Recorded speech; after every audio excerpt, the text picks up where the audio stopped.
2009 సంవత్సరంలో శాసనసభ ఎన్నికలు జరిగినాయి. ఎన్నికల తర్వాత ఓట్ల లెక్కింపుకు నెల రోజులు సమయం ఉండే. మేము అప్పుడు అన్ని లెక్కలు వేసుకున్నాం, తప్పకుండా ప్రభుత్వం వచ్చేటట్టే ఉందని. మరి ప్రభుత్వం వస్తే మంత్రులు కావాలనే కోరిక కూడా ఉంటుంది కదా. ఈరోజు ఆంధ్రప్రదేశ్లో వాళ్ళు చాలామంది మంత్రులు ఉన్నారు. ఒక నలుగురు మిత్రులను కలిసి రామోజీరావు గారి సమయం తీసుకున్నాం. సార్ మిమ్మల్ని కలవాలనుకుంటున్నాం మేము అని. రాండి అన్నాడు. నలుగురం కలిసి రామోజీరావు గారి దగ్గరకు వచ్చినాం. మా నడక, మా చూపులను బట్టి ఆయనకు అర్థమైంది వీళ్ళేదో మంత్రి పదవులకు పైరవి కోసమే వచ్చినట్టున్నారని.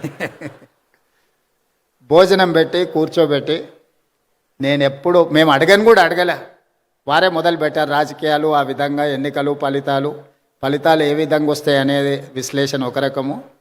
నేను ఇప్పటివరకు ఎప్పుడు చంద్రబాబు నాయుడు గారికి నేను ఎవ్వరికి మంత్రి పదవి ఇవ్వాలని చెప్పలేదు. నా దగ్గరికి ఎవరు వచ్చినా మంత్రుల కంటే కూడా ఎమ్మెల్యేలకు బాగా రాణిస్తారని నేను సూచన చేస్తూ ఉంటాను. మీ నలుగురికి కూడా అదే సూచన అని వారు మాకు, అంటే మా మనసులో ఉన్న మాటను గుర్తించి, అంతకుముందు బయట చాలామంది మంత్రివర్గం అంతా చంద్రబాబు నాయుడు గారు, రామోజీరావు గారు చిట్టి పంపిస్తారు, చంద్రబాబు నాయుడు సార్ మంత్రివర్గాన్ని ఏర్పాటు చేస్తాడని బయట చర్చ జరుగుతుండేది. సరే రామోజీరావు గారు మా నలుగురిలో ఎవరికో ఒక్కరికైనా తప్పకుండా చెప్తాడు అనుకొని మేము వచ్చినాము. వారు రాజకీయ నాయకులకు కానీ ప్రభుత్వంలో కానీ ఇలాంటి సూచనలు ఎప్పుడు నేను చేయను.